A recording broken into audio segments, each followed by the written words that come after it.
به نام خداوند بخشنده و مهربان. بنده رمضانی مباش، یعنی طاعت و عبادتهای خود را تنها در ماه شریف رمضان انجام مده.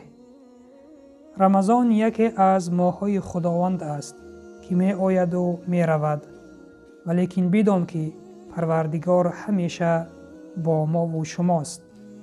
بله برادر و خواهر ایمانیم، یکی از خطاگی بعض برادران و خواهران در این است که نماز و روزه و دیگر عبادتها را تنها در ماه شریف رمضان انجام می دهند که این خطای بزرگ می باشد، چون همه ای عبادتها امرهای پروردگار هستند و این امرها را در طول حیات باید ما انجام بدهیم تا آن روزی که جان در بدن داریم. پس شنونده عزیز، بنده الله باش. الله سبحانه و تعالی در همه وقت در کجایی که نباشی تو را می بیند و از همه عملهای تو آگاه است و حتی آن چه که در دلت داری از آن هم آگاه است.